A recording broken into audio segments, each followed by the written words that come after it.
어딨어? 앞이 보이질 않아! 19살밖에 되지 않은 다이버 크리스틴이 뿌옇게 되어 아무것도 보이지 않는 수중 동굴 안에서 방향을 잃고 패닉에 빠졌습니다. 이 무시무시한 동굴을 탐험하게 된 크리스틴에게 무슨 일이 벌어진 걸까요? 1973년 5월 호주 남부의 마운트 갬비어 외곽에 자리한 톰슨의 목초지에는 수수께끼로 가득 찬 구멍이 하나 있었습니다. 그곳은 햇빛이 들지 않는 땅속 깊은 곳까지 이어져 감히 상상조차 하기 힘든 크기와 깊이를 품고 있었습니다.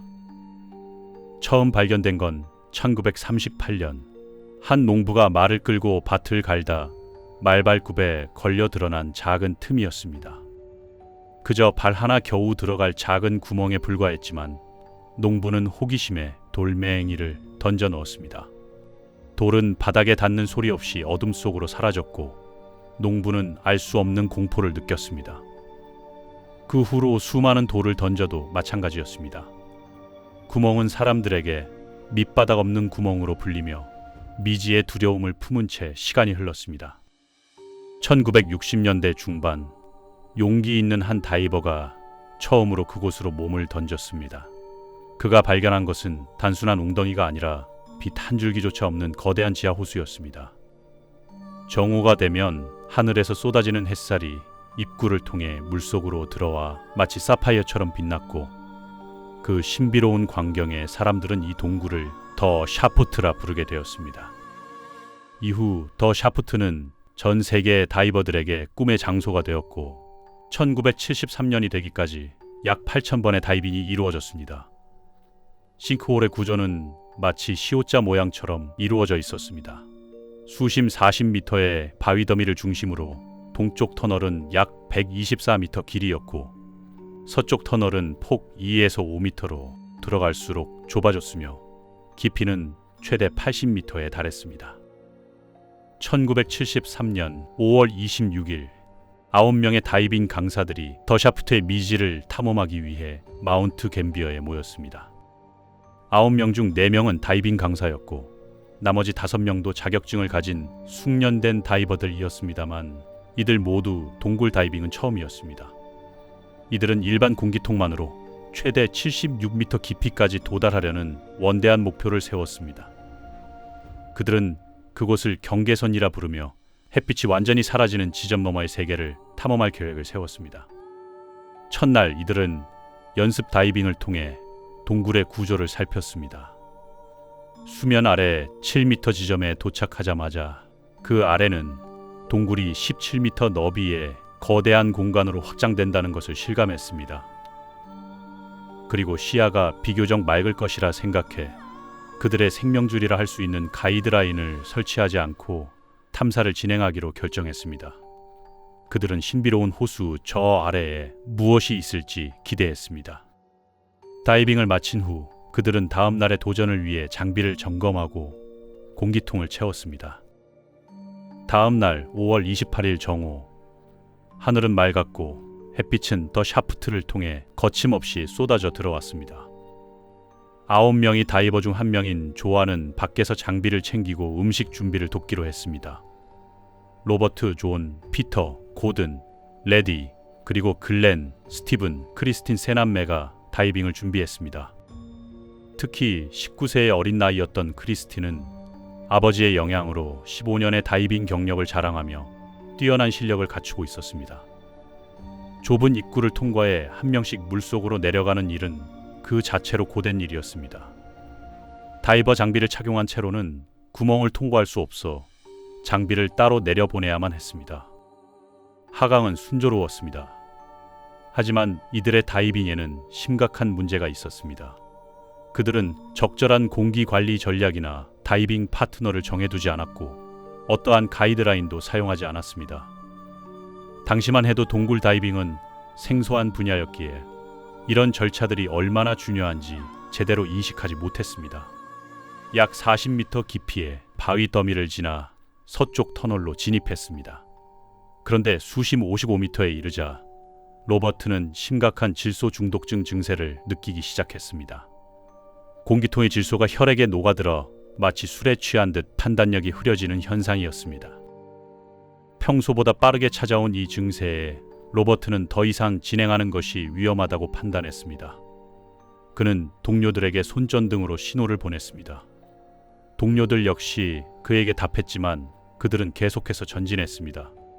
수십 60m 정도에 이르자 글렌도 질소 중독 증상을 느꼈고 공기도 부족한 사실을 깨달았습니다. 여동생 크리스틴에게 돌아가자고 신호를 보내려 했지만 그녀는 이미 멀리 나아가고 있었습니다. 하지만 곧 자신을 따라올 것이라 믿으며 수면으로 먼저 올라갔습니다. 로버트는 혼자 바위 더미 주위를 돌며 상승 준비를 했습니다. 그로부터 8분 뒤 글렌의 손전등 불빛이 다가오는 것을 보았습니다. 글렌도 공기량이 부족해 상승하고 있었습니다. 곧이어 레리도 올라왔고 30초 뒤에는 피터가 거의 공기가 없는 상태로 수면 위로 올라왔습니다. 그런데 놀랍게도 피터는 다른 동료들을 보지 못했다고 말했습니다. 물속에서 무슨 일이 벌어졌는지 알 수 없었지만 수면으로 올라온 다이버들은 불안감을 감추지 못했습니다. 글렌은 동생들이 아직 아래에 있다는 사실에 온몸에 피가 싣는 듯한 공포를 느꼈습니다. 사고 당시 로버트와 헤어진 다이버들은 약 61m 깊이까지 도달해 사진을 찍으며 탐사를 즐기고 있었습니다. 글렌은 누이 크리스틴이 불과 몇 미터 앞에 있는 것을 보았습니다. 질소 중독증의 영향으로 몸이 무거워진 것을 느끼고 공기량을 확인한 뒤 더 깊이 가는 것은 무리라고 판단했습니다.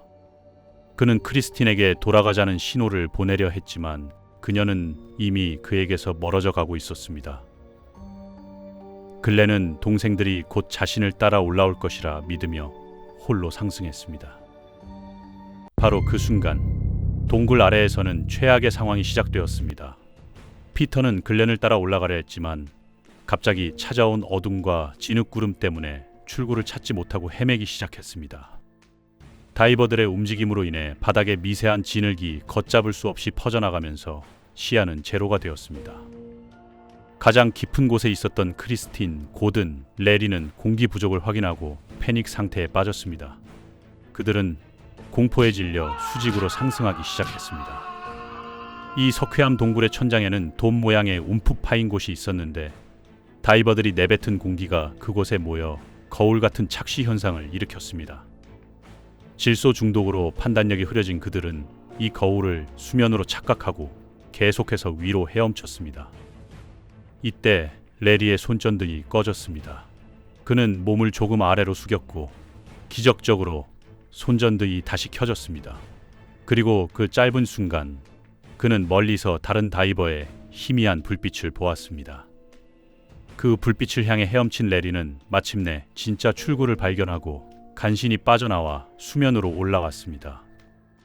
레리에 이어 피터도 겨우 진흙구름을 뚫고 수면으로 탈출했습니다. 글렌은 예비 산소통으로 교체한 후 실종자들을 찾기 위해 다시 물속으로 들어갔습니다. 글렌은 69m 깊이에서 동생 스티븐의 손전등과 카메라를 발견했지만 그 너머는 진흙으로 가득 차 있었습니다. 그는 동생들을 찾아 진흙 속으로 들어갔지만 손도 보이지 않는 어둠에 질식할 것 같은 공포를 느끼고 되돌아와야만 했습니다. 구조의 희망이 사라진 걸 깨달은 그들은 곧 경찰과 구급대에 연락했습니다. 다음 날 경찰 잠수부들이 수색에 나섰지만 69m 깊이의 진흙 때문에 시신을 찾지 못하고 철수했습니다. 당시의 기술로는 그 깊이의 수중 수색은 불가능에 가까웠습니다. 본격적인 수색 작전은 해군 특수부대의 훈련이 끝난 몇 달 뒤에나 시작될 수 있었습니다. 사고로부터 8개월이 지난 이듬해 1월, 동굴 다큐멘터리 촬영팀이 더 샤프트에 들어왔습니다. 그들은 강력한 수중 조명으로 동굴 내부를 대낮처럼 밝혔습니다. 이때 스태프들은 경악을 금치 못하게 됩니다. 생각지도 못했던 사람 한 명이 옆에 더 있었던 것. 그 사람의 정체는 다이버 옷을 입고 8개월 동안 잠들어 있던 스티븐의 시체였습니다. 시신은 수면에서 얼마 떨어지지 않은 수심 15m의 좁은 바위 틈에 끼어 있었습니다.